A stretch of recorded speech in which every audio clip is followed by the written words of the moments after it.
Hi, I'm Hal Roberts. This is Bridge City News. Here's some of the top stories we've been following.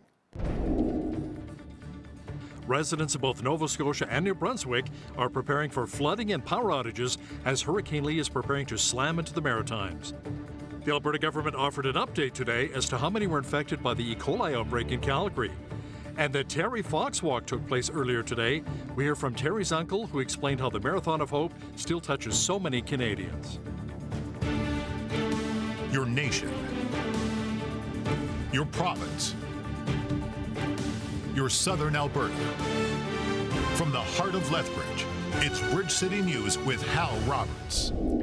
Thanks so much for joining us.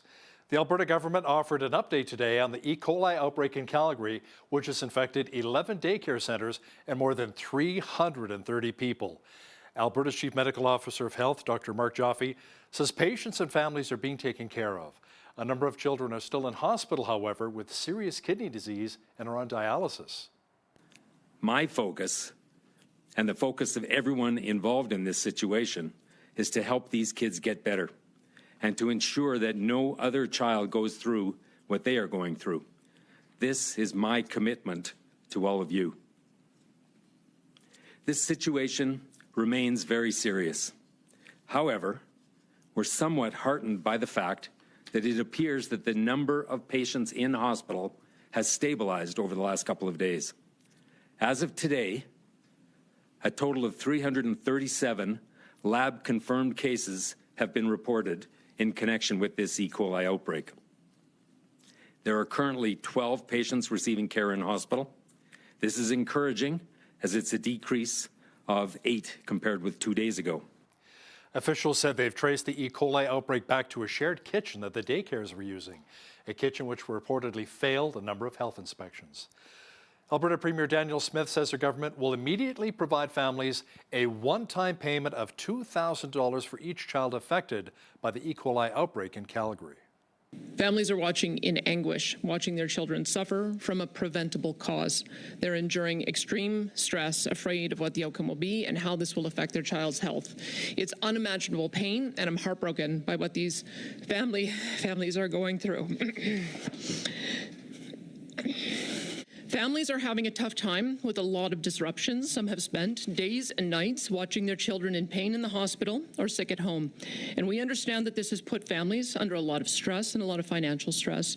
We want to help ease as much of that stress as we can, and that includes the financial strain this has caused due to parents being away from work and caring for their kids.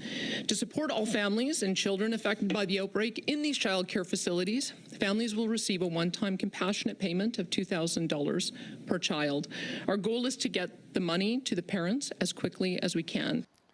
Prime Minister Justin Trudeau says his government will remove GST on the construction of new rental apartment buildings, a move he first promised back in 2015. The measure would lower the cost of labor and materials for home builders. Officials say it's among several affordability measures Trudeau announced at the end of the Liberal caucus retreat in London, Ontario. Now, more and more Canadians are renting, and the cost of rent keeps going up. Canadians need more buildings intended for renters, not just condos that turn into Airbnbs that are sold to foreign buyers as financial assets. So, I'm pleased to announce that we are going to be removing the federal GST for the construction of new apartment buildings, and I'm encouraging all provinces to do the same. Because all of us have to do more, as governments, as builders, as partners, while we create thriving communities. Conservative leader Pierre Poilievre took a few shots at PM Trudeau's housing policies during his stop in Vancouver. Poilievre announced his own plans to introduce a bill dubbed the Building Homes, Not Bureaucracy Act. Poilievre described in more detail what will be included in the bill. It will require cities permit 15% more home building per year or lose federal grants. Those that build more than 15% in extra home building will get a building bonus. Furthermore, my common sense plan will require high-density housing right next to transit stations. Look at this appalling scene behind me today. Look at this. Just take a moment. What do you see here? You see a transit station. Where's the housing? So we're spending billions of dollars on transit stations across the country where there are no people allowed to live. My Building Homes and Not Bureaucracy Act will bring in a NIMBYism penalty.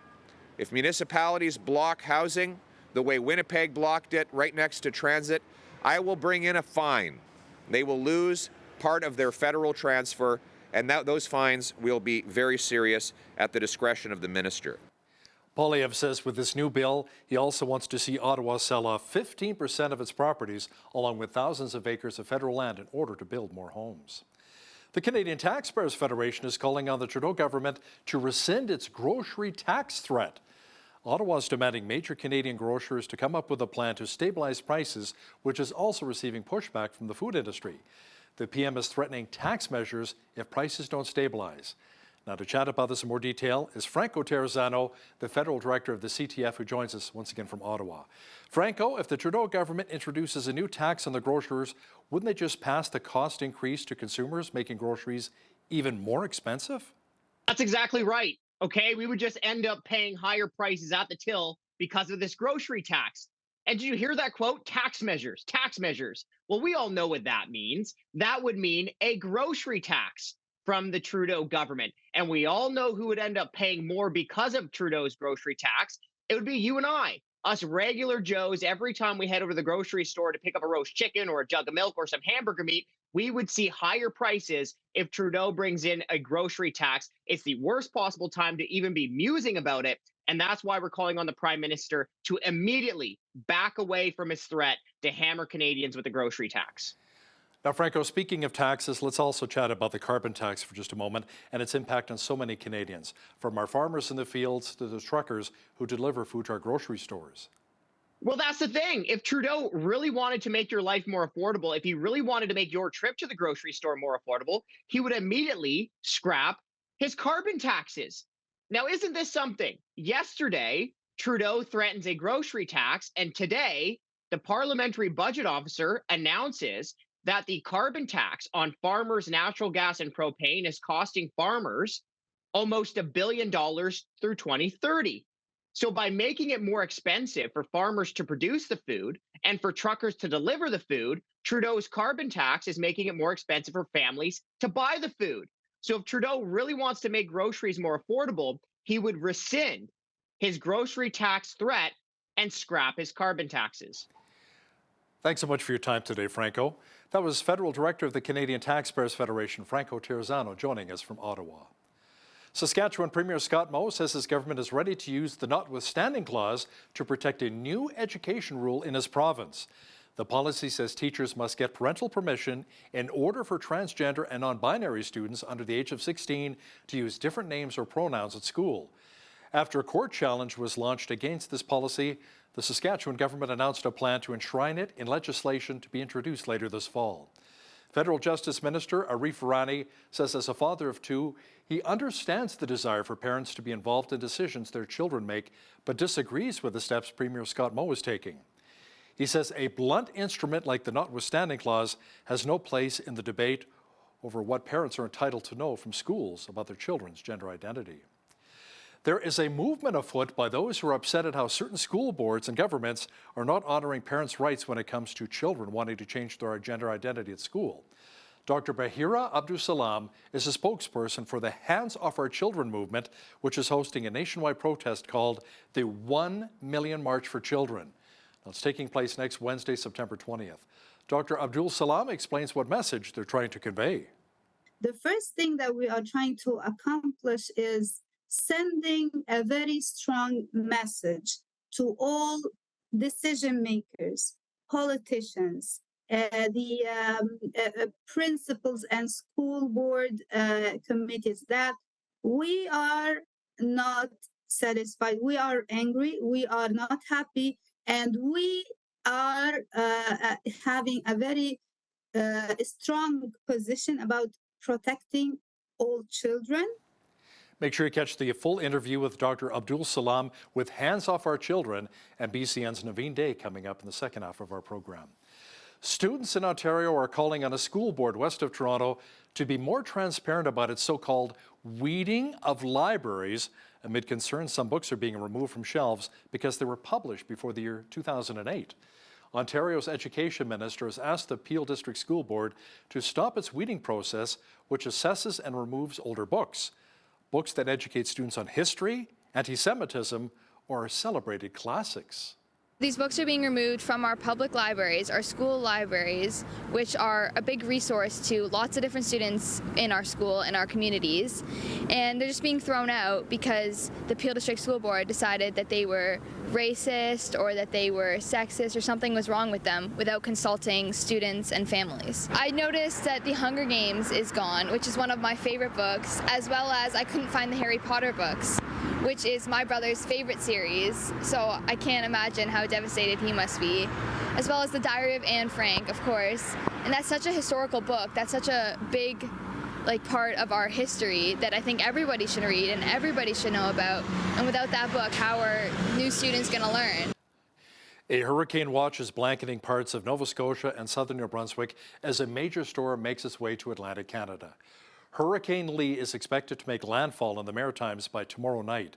It should arrive as a tropical storm, bringing with it heavy rain, high winds, and waves up to 6 meters high. The storm will maintain much of its strength across an area extending 300 kilometers from its center.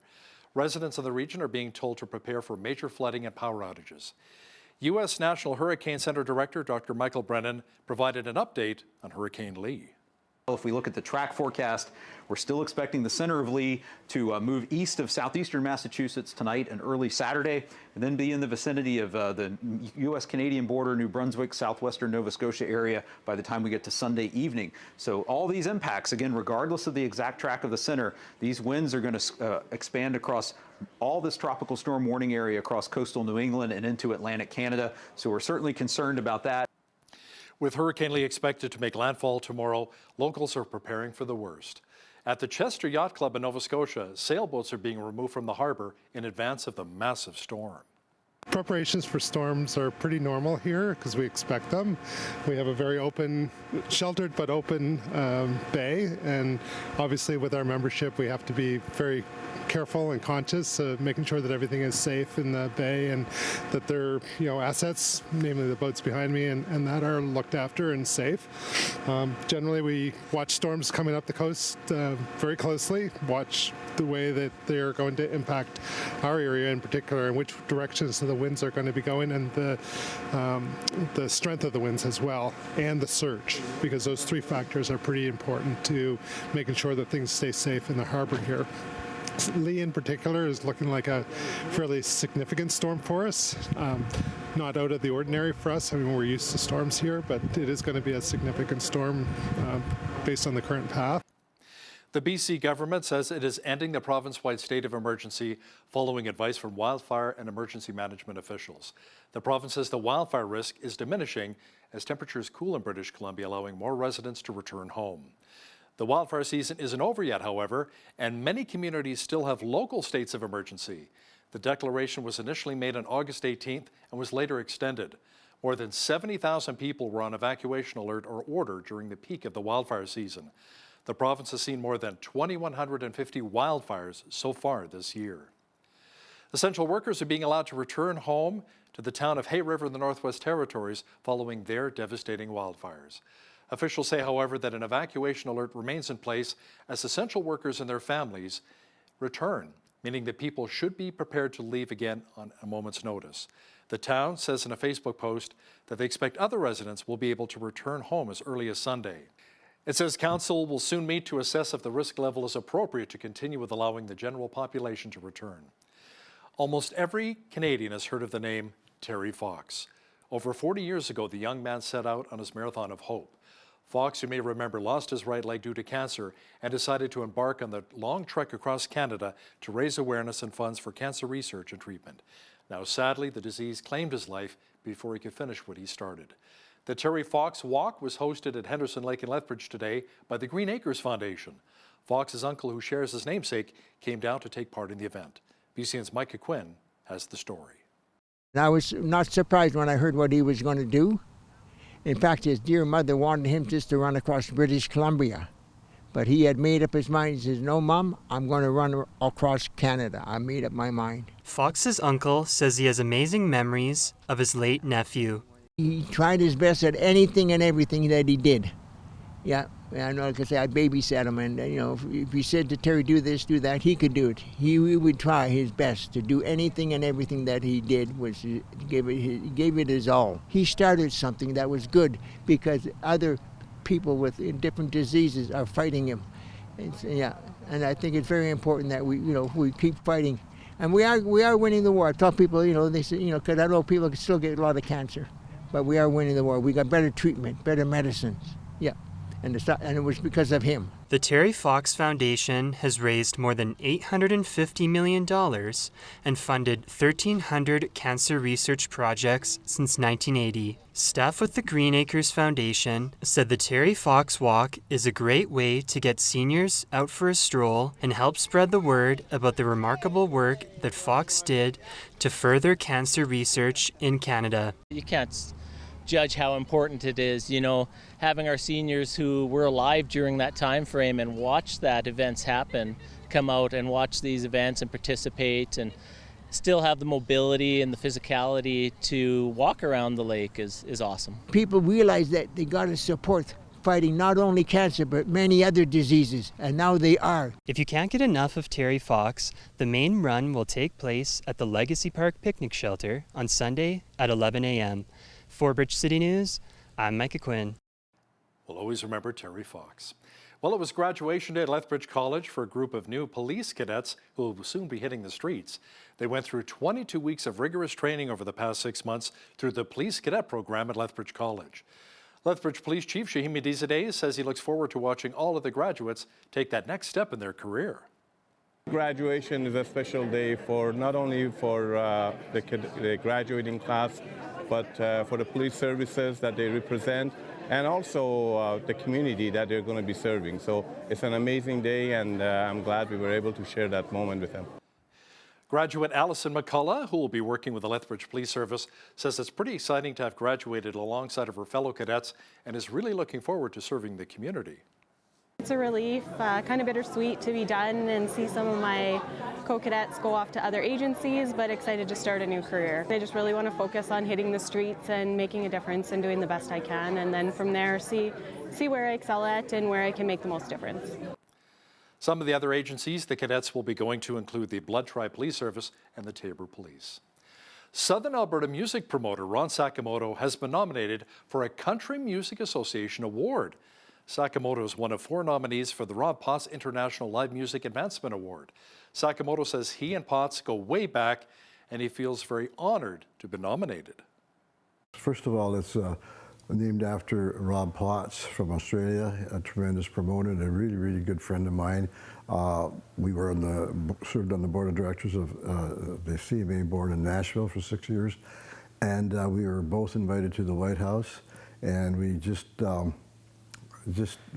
got to be real great friends, and he promoted country music in Australia and as much as he could, and then he came over to Canada to visit me here, and we got to be really good friends, and so this award named after him is pretty special.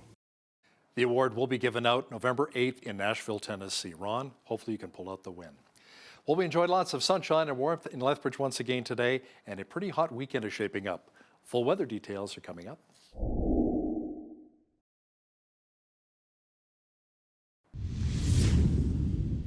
It was a gorgeous day for taking one of those e-scooters around Henderson Lake in Lethbridge today.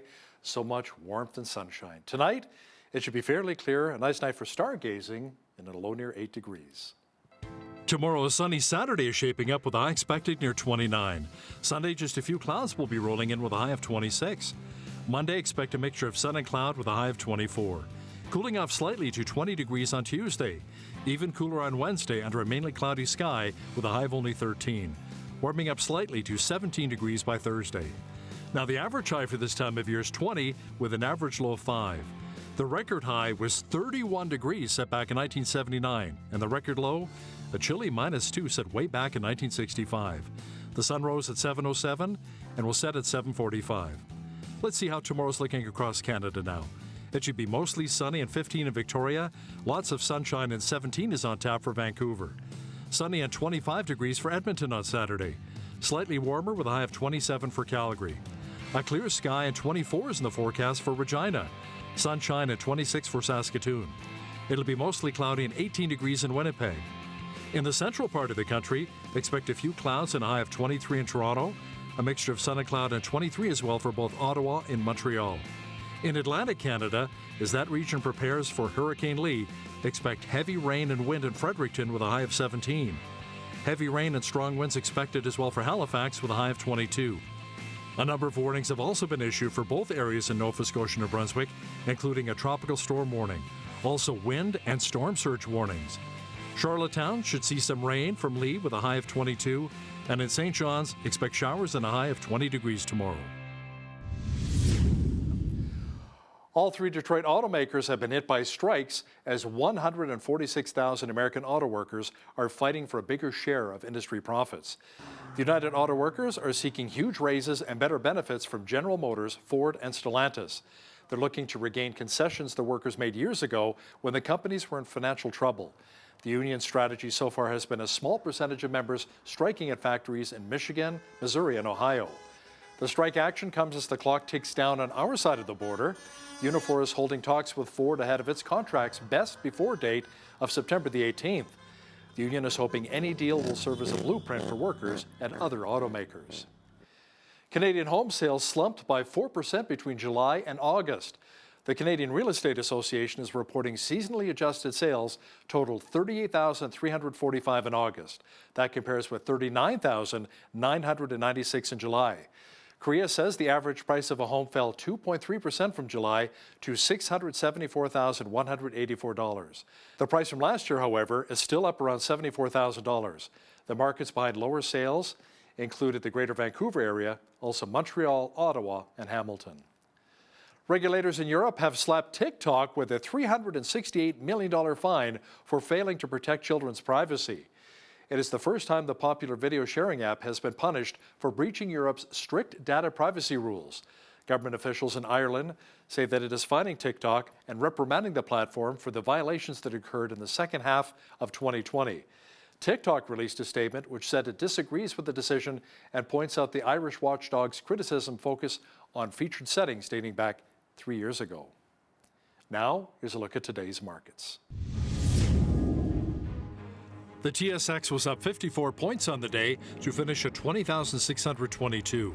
The Dow was down 288 points to 34,618.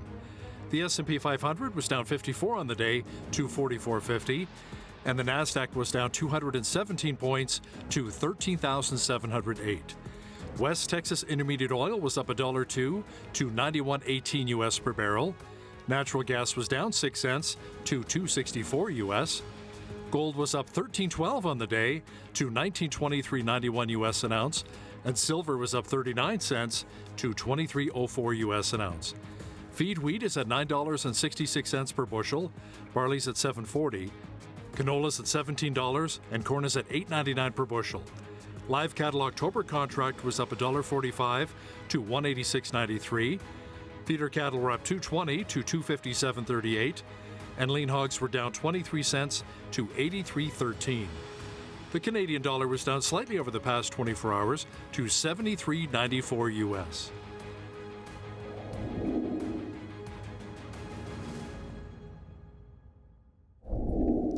Recapping one of our top stories, Alberta Premier Danielle Smith says her government will give a one-time compassionate payment of $2,000 per child affected by the E. coli outbreak in Calgary. Health officials say 337 people were affected following the outbreak at 11 Calgary daycare centres.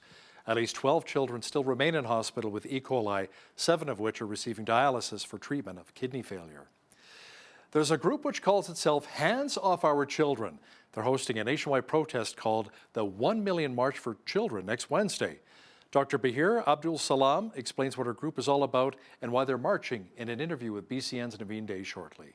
When you see news happening in your community, be sure to drop us an email at info@bridgecitynews.ca. And if you missed any of today's local stories, be sure to visit our website, bridgecitynews.ca.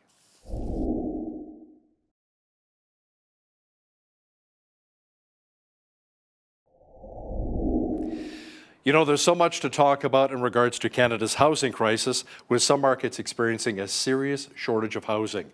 Rising inflation has increased interest rates as well. Many Canadians, including young married couples, are finding it even more difficult to afford a home today. Now, to talk about this in more detail and the housing market here in southwestern Alberta is Jeff Reimer. He's been a Lethbridge realtor for 30 years with Royal LePage. Jeff, welcome back to Bridge City News. Nice to be with you, Al. Nice to chat with you. You as well, Jeff. Now, how have rising mortgage rates really been impacting many of your clients? Well, it's certainly affecting how much they can qualify for and making people be a lot more budget concerned and how much they're going to spend and, thinking twice about going higher and, trying to stay lower in their price budget to keep the costs down monthly, for sure. Now, Canada is in a bit of a housing crisis right now, Jeff. We've seen it all across the country here. We don't have enough houses available for many people, which raises prices. It's supply and demand. Interest rates are going up as well, making things less affordable. Some say the government should make more land available for developers. Others say maybe we should look at immigration, what's happening there. What kinds of solutions are you hearing from those in the real estate sector?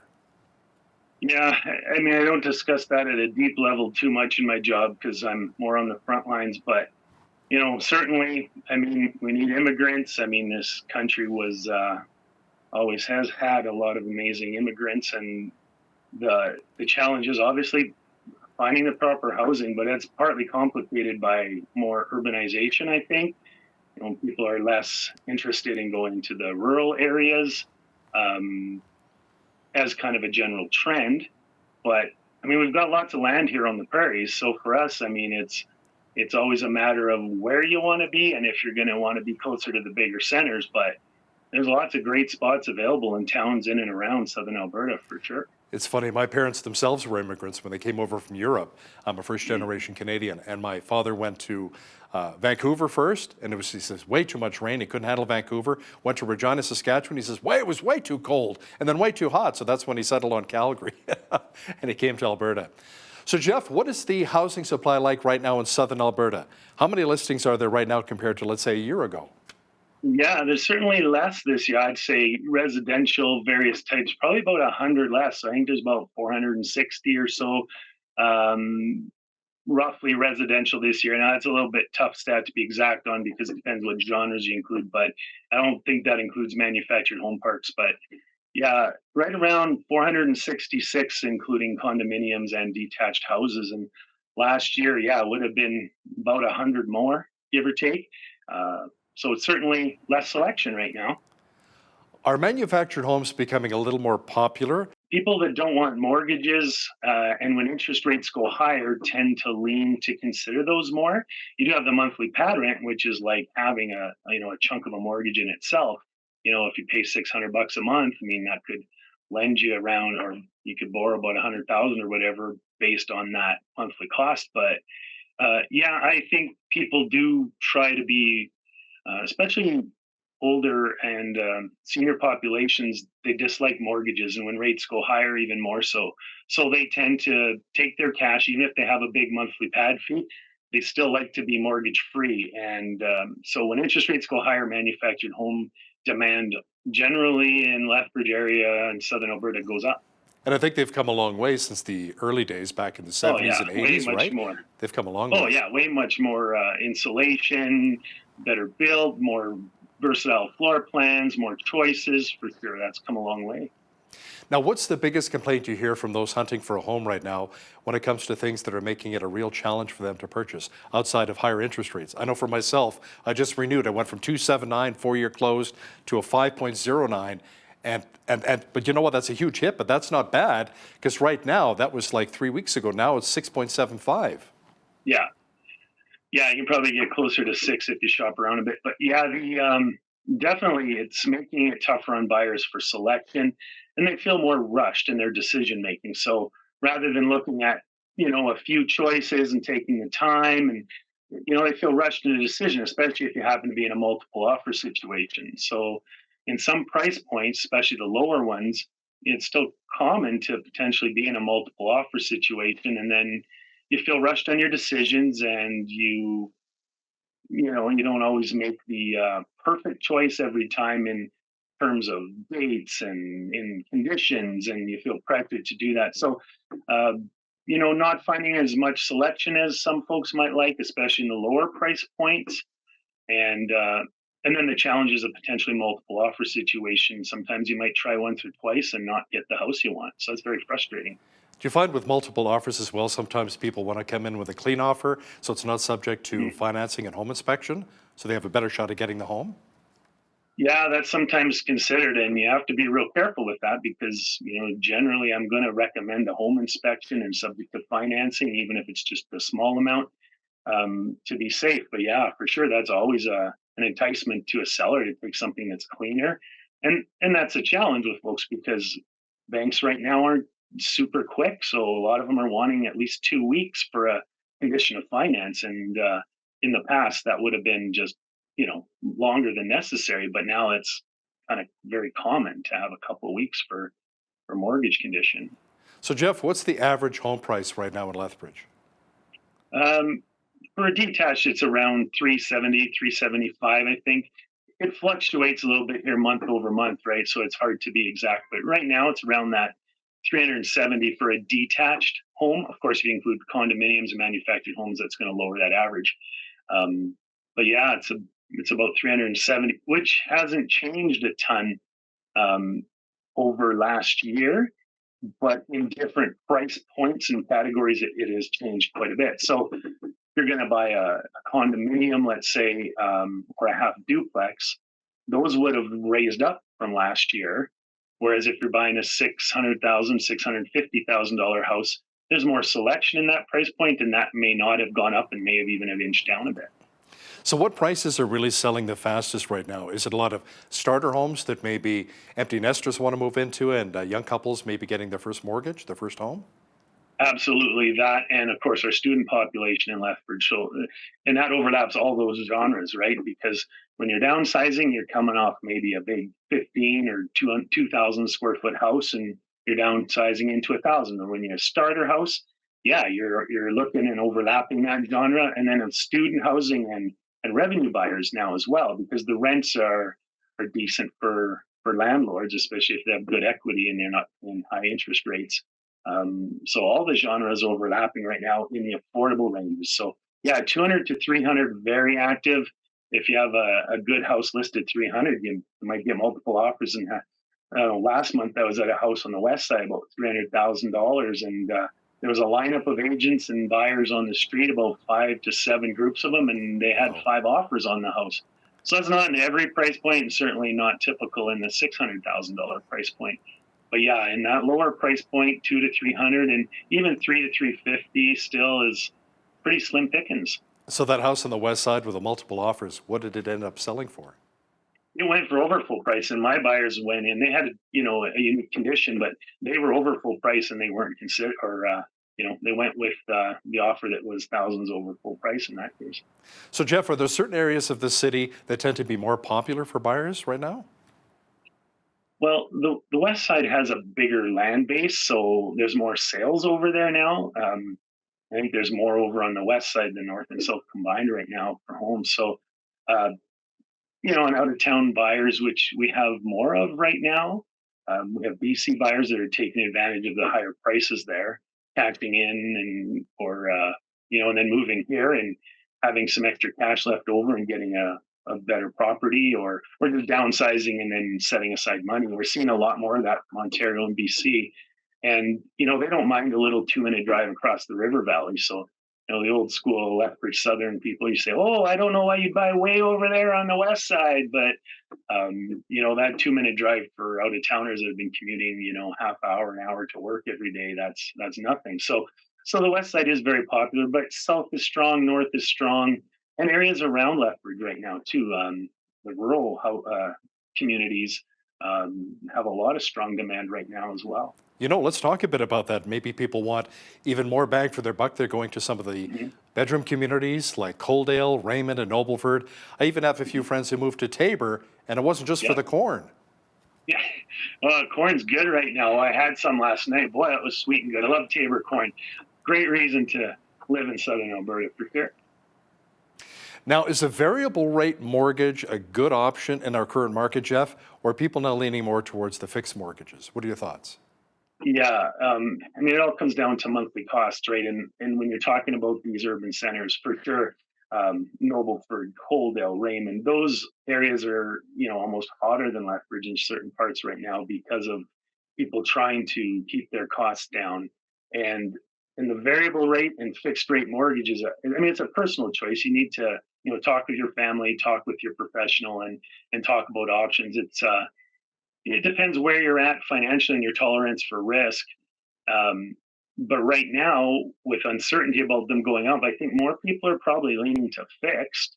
I'm still floating a variable right now and kind of regretting it. I should have locked in a while ago. And you say, oh, I should have locked in then. So I might as well just, stay with my variable now. But, if they go up again, I'll be kicking myself saying I should have locked in when it's 2% or 3% or 4% or 5%.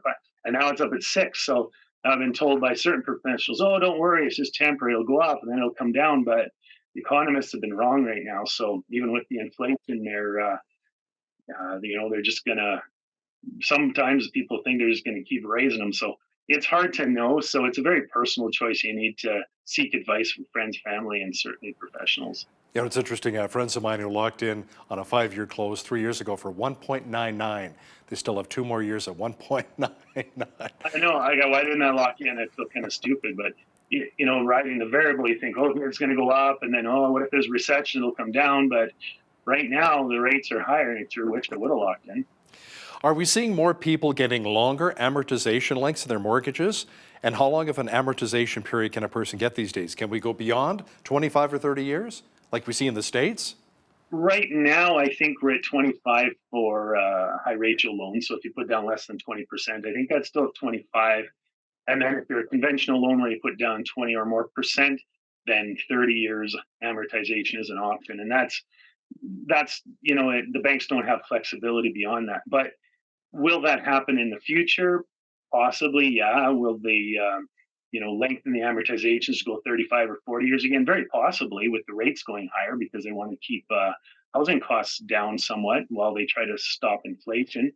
And I think people within that 25-year or 30-year max are certainly probably pushing those limits more than ever with the higher interest rates to try to keep the monthly costs down for sure. I spoke with a mortgage broker today and she said, yeah, you're 25 and 30 there, cap, can't change that. But more people that might not have, pushed that 25 or 30-year limit before are pushing those limits now because of the higher interest rates for sure. Let's talk about first-time homebuyers once again, Jeff. And with the stress tests, are you noticing maybe a decline in younger people looking for homes? I don't have hard, fast stats on that, but I don't know if how much is really changing there because when they raise the stress, there has to be some of that because if people have to save up that little extra down payment. But 5% is still 5%, isn't too much different when house prices raise or the interest rates are a little higher. So your minimum down payment to save up doesn't change a lot. So people can still get in, but they're having to consider the lower price points because of the higher interest rates. And then with the supply being tighter in those lower price points, it's making them maybe hold off or check it out and decide to wait a little longer. But myself, like I said, I don't have the hard facts and stats on that one. But my buyer pool is still varied with young people and middle and old for sure. And what a lot of people have to consider as well, it's not just the 5%. Let's say it's a $300,000 home, you need to come up with 15 grand, but then there's also the legal fees, there's the home inspection, which we talked about, the hookup fees. It all adds up after a while, doesn't it? Yeah, for sure. You're probably going to want another 1.5% of your purchase price for costs for lawyers are pretty affordable though, and we need them. They're important. And the home inspection is very important. There might be a tax adjustment. So if the owner's prepaid to the city a certain amount, you're going to have to, the lawyers will prorate it to the day. So you're not getting, hurt by it, but you do have to come up with some money ahead of time. So you should, besides your 5%, you should have roughly maybe another 1.5% of your purchase price saved up for your extra costs. So for the rest of this year and potentially into 2024, how is the real estate market looking here in southwestern Alberta, Jeff? Yeah, well, right now with supply down, I would think that the prices should stay strong. I think as winter comes, certain buyers may not choose to move here in winter, but we're still going to see that immigration from the larger centers to the, to southern Alberta. So I think it's going to be good. It's hard to judge with the interest rates. I mean, we haven't seen historical um, acceleration of the rates in my lifetimes. I don't think ever. So when the rates go up from like 1.89 up to 6%, right? You're looking at a huge uptick, and that's hard to judge how that's going to happen. But with the rates still like 6%, when I bought my first place, I locked in for 7 years. I was thrilled at 7.625. So, when I look back and then I hear other stories, people go, "Oh, I had something at 19 or 20, right?" So, really, 6% is pretty affordable. So, I think, the economy in southern Alberta is, yeah, it's got challenges, but we're still a great place to live. There's still jobs available, and the house prices affordably according to across the nation are still, quite affordable. Even for rents, we think they're high here, but other centers are even higher. So I think Lethbridge is going to be good and stable. It's a fairly balanced market. Right now in the lower price points, you're going to say it's more of a seller's market, but with I think right now, because there isn't a ton of supply, that prices are going to do okay. Maybe there'll be more selection come up as the interest rates take more of an effect. But how it goes shortly after that, it's hard to judge. We haven't experienced, and then changing economic factors. We'll see how it goes. But I love Lethbridge. I love Southern Alberta. I love Alberta, and it's a great country. So I think people want to move here, and people are moving here, and people are moving to Lethbridge. So I think it's going to be good and stable and remain fairly strong. It's great to hear. Jeff Reimer is a Lethbridge realtor with Royal LePage. Jeff, thanks so much for your time today. Hey, nice speaking with you, Hal. Thanks for the opportunity. Have a good day. You too. On behalf of all of us here at Bridge City News, I'm Hal Roberts. God bless, and thanks for watching.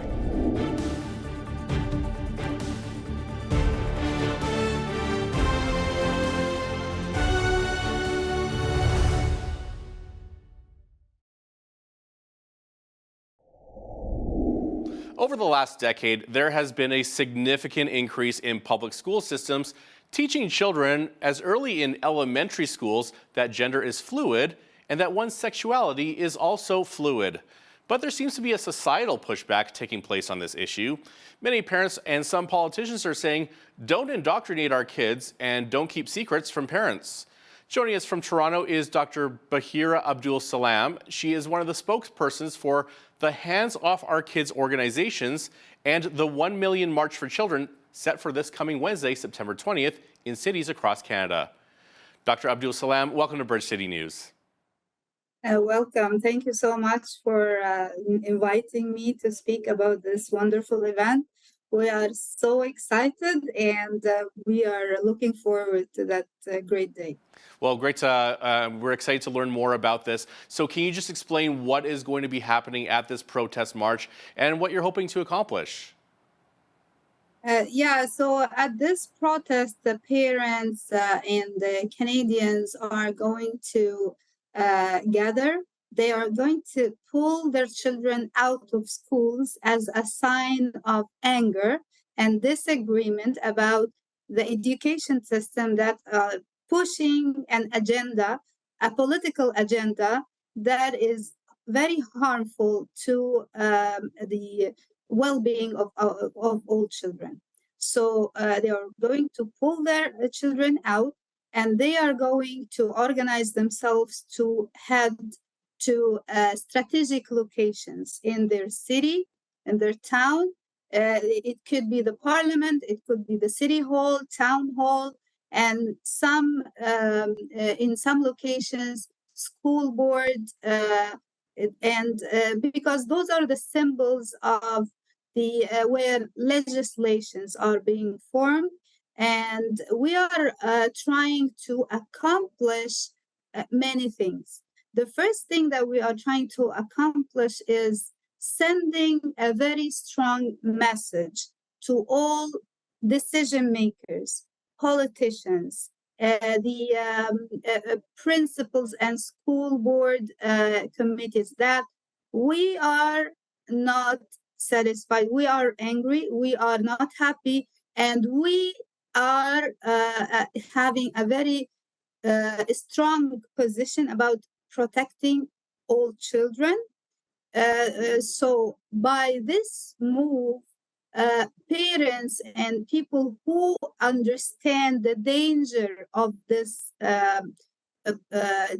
policy are spreading the awareness, because sometimes some parents are not aware, are not fully aware about the extent of danger. We have experts who has been working in this area for decades, and they are going to educate others and tell them how dangerous this policy is. We have speakers in different locations, and we want to ensure that this will be empowering for all parents and for all Canadians, and to tell politicians that we are the decision makers, not you. You need to listen to us. You need to follow what we need. We elect you to work and to apply and to be fair to each one of us. So there are lots of things that needs to be changed in our school system, and this day it will be just the start, the beginning of this. We have a strategy, and we will do lots of actions that based on our communication in this day. So just a follow-up to that then, how do you think schools should handle when a student does approach a teacher or the school administration saying that they do want to change their pronouns? They're scared to let their parents know. How do you think schools should handle that? Okay, definitely the school need to have experts, need to have social workers. We need more funding for our education system and health care, and we need to empower our psychologists, psychiatrists, and social workers, and put the confidence in them. We shouldn't tell them that what they should do and not what they shouldn't do, but we should give them the opportunity to deal with the vulnerable children and to deal with the families that have critical situations. But trying to say that all parents and families are risk for their own children, this is something unacceptable. And saying that children know more than their family and their parents or the government are the source of values for our children, this is not acceptable, right? So we are not against any child who has a vulnerable situation. We don't want those children to be used for a political agenda. This is what we are calling for. Now, you say that the federal government is running scared from the woke movement and is trying to discourage Canadians from getting involved in protests like this, discouraging them from freely speaking their mind. Why do you believe this to be the case? Yeah, because it's about how to control people. This is policy and democracy. It is not about controlling people. It's about listening to them. So our government need to understand that they can never control people. They should be understanding what people want, what people need, and spreading this information is not going to work. Spreading fear in the heart of people, it's over. People now are courageous. That they are not fearful, because it is about their own kids, their own children, their future. So how can I be afraid of someone is gonna bully me and not afraid and not caring about my own child and his future, and the dangerous conversion therapy, or giving them hormones, or playing with their minds, or manipulating them in public schools, or giving them sexualizing them. So definitely investing millions of dollars in order to spread disinformation or hiring people to go and claim that they are leading this movement and then go tell people, no, sorry, I am afraid to go. If you are afraid to go, you are not serious and you are a plan by the government. So this is very clear. It's very clear to me, and it should be very clear to anyone. If someone is coming now 1 week before the protest telling you there is a threat if you go to this location, you need to understand that we are Canadians. We have the right to get protection from the police in all our locations, right? And the police forces are very understandable. They are very nice, and this is their job. They will be doing their job to make sure that those protests are going to be in safe, and mothers and children are going to be at the forefront of those protests. We need to listen to our children. We need to listen to what is it that is scaring them of going to school. Some children are scared and develop extensive anxiety just for the idea of going to get their education. How come this happens here in this country? This shouldn't happen. Now, your group says that some schools are showing pornographic materials to young children in sex education classes. Is this a fact? And if so, how widespread is this kind of thing? Okay, so this information, it is not coming out of our group. It is coming out of parents in different locations who are sharing this information. And it is coming from third-party entities that have contracts with school boards, and they are spreading those materials inside the libraries, inside the school system. And those entities are linked to very dangerous agenda, which is pedophilia and promoting pedophilia and adding sexual attraction to minors and trying to normalize pedophilia. So this is extremely dangerous. We need to be careful. Those organizations need to be stopped immediately. We cannot allow any organization linked to any kind of pedophilia agenda to be spreading this very dangerous ideas into our schools. How come a child in fourth grade be taught about sex and all those kind of stuff? That this is completely shouldn't be. It's not age appropriate, and also the materials that are spreading are disgusting.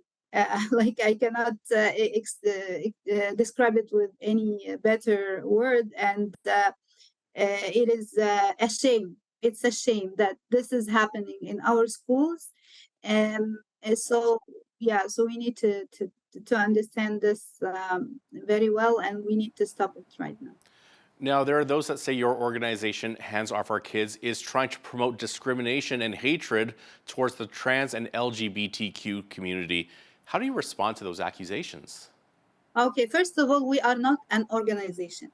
Hands Off Our Kids is a grassroots movement, and we are groups of parents coming together, groups of experts coming together who has been in this area for decades, and so definitely we will be attacked. Definitely they will spread lies about us and change the message, because it's a political game, right? Mm-hmm. So very clearly we are saying, and we repeat, that our movement is rooted in love, in the love of our children, not only our children, all Canadian children. We love them, we care about them, and we do not attack any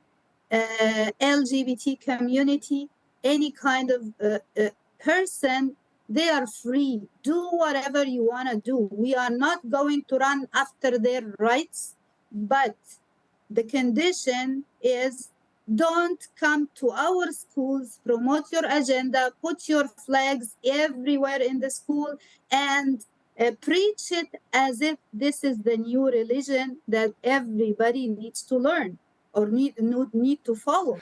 Your movement, Hands Off Our Kids, is going to be holding rallies across the country on Wednesday, September 20th at 9 a.m. Is there any final thoughts you would like to share about this event? Yeah, so we are a grassroots movement. We have a wonderful team. It is led by Kamel Sheikh. He is from Ottawa, a businessman from Ottawa. And we have wonderful people who joined us. And we have a very peaceful message. And we have guidelines for our protests. And we understand the plans that might be available to destroy the pure and honest message that we are sending. So we have guidelines. Those guidelines are very simple and basic. There is no hate, no violence, no attacks to anyone. If someone comes to attack you and to make you angry, you have to be patient and don't respond to them. We are advising everybody to do that and communicate with your local police to get proper protection. If anyone is doing something opposite to those guidelines, they do not belong to us. They must be someone who is there to destroy and to paint a very different message to our group, and they do not belong to us. Dr. Bahir Abdul Salam is one of the spokespersons for the Hands Off Our Kids movement. Doctor, thank you so much for being with us today. Thank you so much.